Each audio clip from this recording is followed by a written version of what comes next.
My guest, activist Jay Morrison. All right, Jay, before we went to break, you were explaining all these government programs that were designed and currently are designed to hold black people back. Absolutely. But again, in your tweet, you term it as government as a hate group.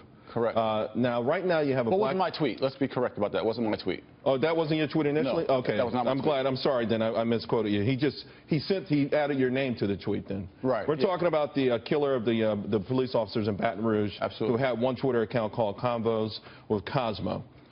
But he did reach out to you because he felt that you guys might have been like-minded on some of this stuff. Not necessarily going as far as murdering anyone, but certainly on the idea that black people are victims in this country, despite the fact we have a black president and a whole lot of black people in this government who have been in position for almost 8 years. Right. Who are you think in the Barack same Obama? system. You think Barack Obama hates black people? I don't think that all cops hate black people. I don't think that all government officials hate black people. What I'm saying is that you could put good people in a bad... You're a businessman, you know. You could put good people in a bad system. If the company culture is screwed up, then it's going to play out in the market. Well, the market for us is a treatment of African people in America.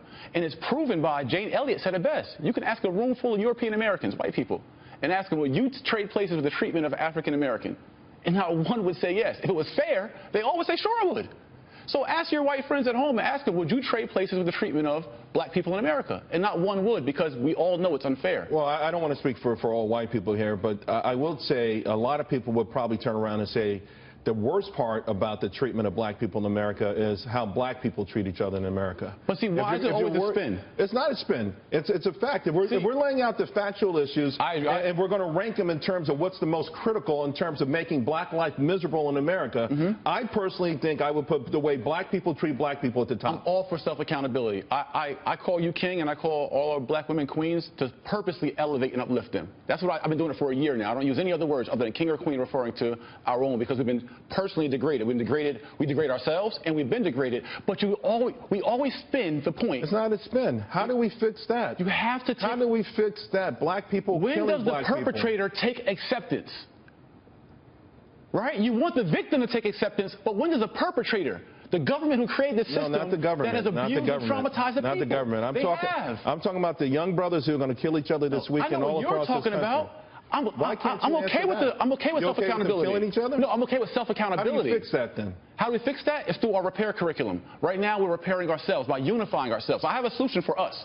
The solution for us is for us to get some self-dignity, self-pride by us unifying, understanding that before we're American, we're African first. That's why it's African-American. And when African people realize that we are one people who are an assortment of African cultures and tribes and countries that were brought here, captured here, and been left in this crap to deal with it ourselves, then we'll unite and we'll fix our own problems. But we cannot forget the perpetrator who caused this misery for us. I think we're all Americans first and foremost. First and foremost, yes. I am an American, and I'm of African descent, and I'm proud of that. Right. But I'm more proud of being an American more than anything else. Were American, they were African. It doesn't matter. There are people going to be free Africans. Jay, they're going to be people sworn in tomorrow. Before they were colonized Americans, they were free Africans. They're going to be people sworn in tomorrow, and guess what? They're going to have tears streaming down their eyes because they get to be a part of this great American dream. They want to assimilate while the majority of their people are in misery.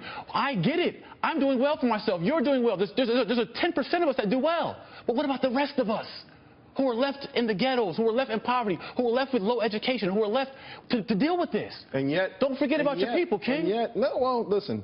By saying being honest... Who caused this misery for your people? Who caused this misery for your people? I know what system did. The misery I've seen in my own life, most of it against black people have been at the hands of other black people. And what's the other? The murders I've seen. The stabbings I've seen. Who put them in that condition? The harm I've seen. The who put them in that condition? Who broke them down that way? Okay, that's what I've seen. Who degraded them that way? Who demoralized them that way? Ultimately, Jay. Who dehumanized them that way? Where did they get that condition from, King? Jay, ultimately, it's not going to wash. It doesn't wash now. What's the root of black people being in the condition they are? Before I let you go, stop talking about the leaves. What's the root? Do you condemn what happened in Baton Rouge? Do I condemn what happened in Baton Rouge? The killing of those police officers? The killing of Alvin Sterling? Of those police officers. I condemn all killings of all human beings. I don't think any human being should be taken. A God-given life should not be taken by another human being. I condemn all God-given life being taken by someone. Right. Absolutely. We're going to have to leave it there. Hopefully we can have this conversation again sometime in the near future. Never forget the root of our problem. All right, Jay. Thank you.